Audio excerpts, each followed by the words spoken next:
Hello and welcome to the Wednesday edition of The Box Seat.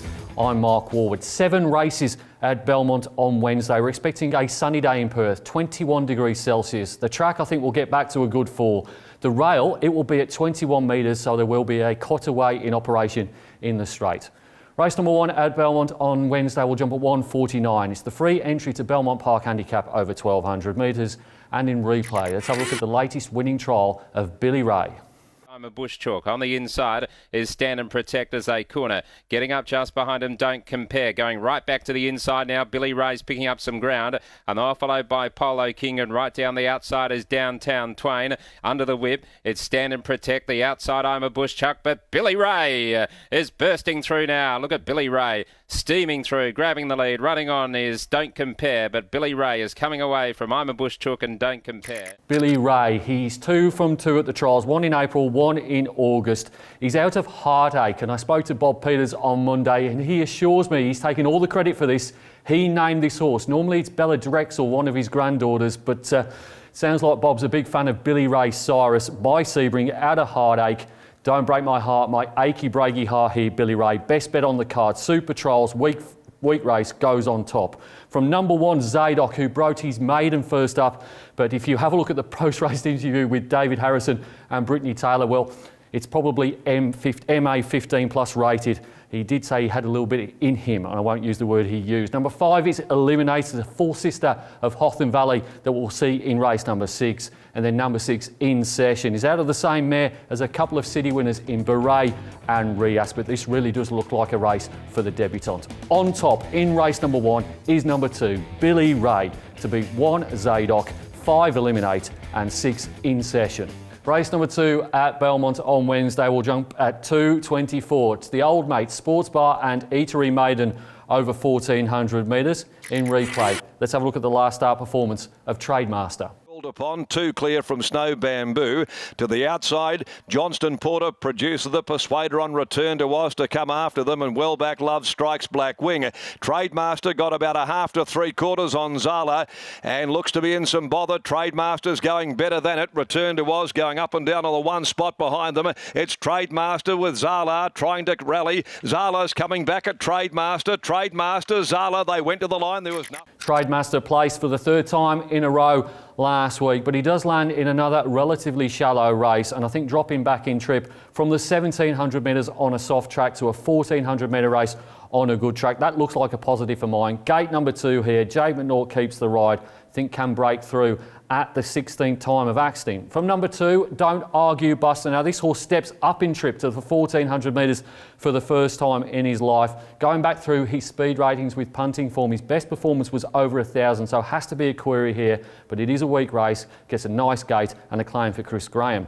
Number 7 is Yelverton. Now this horse led up a fair Northern Maiden last time out. And if you go back through his juvenile starts, he got within 5 lengths of some decent gallopers, Dom to Shoot, Watch Me Dance and Soleil. So the form's good enough, the gate's good enough, could win without surprising. And then number 5, Enchanting Girl. It's a half sibling to a few of the stable stalwarts, including the group winner in Belmont Girl, also related to Mr. Albee. Quite liked its performance back in July when behind Double Spice, another one that could win without it being a huge shock. Top selection in race number 2 is number 1, Trademaster, to beat 2, Don't Argue Buster, 7, Yelverton and 5, Enchanting Girl. Race number 3 at Belmont on Wednesday will jump at 3 o'clock. It's the Privé Fashion Platform Handicap over 2,200 metres. One of the best dressed people in Perth is Simon Miller, and he trains the replay horse, Zala. Upon 2 clear from Snow Bamboo. To the outside, Johnston Porter, Producer the Persuader on return to Was to come after them, and well back Love Strikes Black Wing. Trademaster got about a half to 3/4 on Zala and looks to be in some bother. Trademaster's going better than it. Return to Was going up and down on the one spot behind them. It's Trademaster with Zala trying to rally. Zala's coming back at Trademaster. Trademaster, Zala, they went to the line. There was no... We gave Simon Miller a bit of a whack on TV and radio last week. We're going to give him another whack here because Zala looks like the most likely winner of race number 3, and if she was to win, she'd be the first winner that Simon has trained beyond 2,000 metres since Ros Martini won the 2016 Belmont Classic at listed level over the 2200 metres. It's been 4 years between drinks over this type of trip for Simon Miller, but this horse looks like the one to beat here. The benchmark horse is clearly number 2, American Soul. Testing material over this distance, but he's likely to give a pretty big head start, one would think, to Zala in the run. Zala maps beautifully in spite of the outside gate.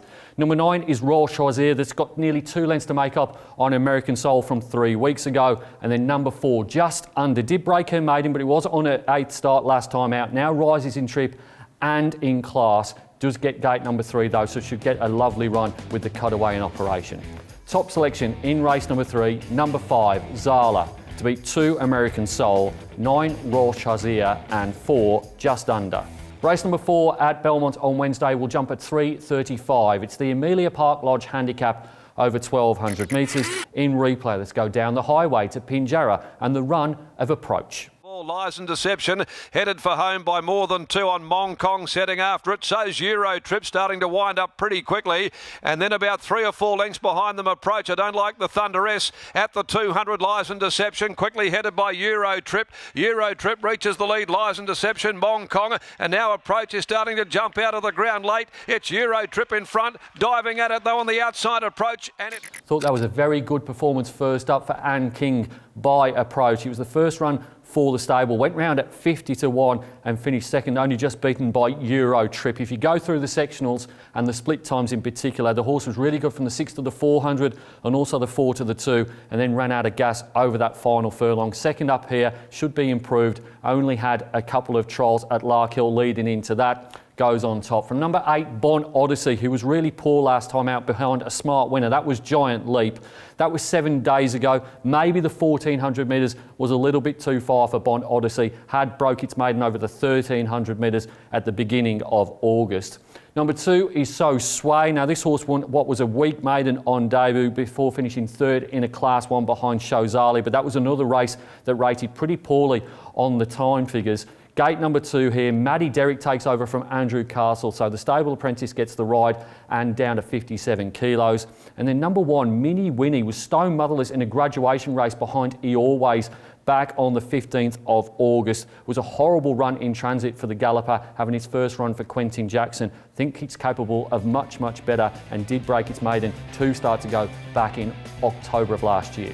Top selection in race number 4 is number 7, Approach, to beat 8, Bon Odyssey, 2, So Sway and 1, Mini Winnie.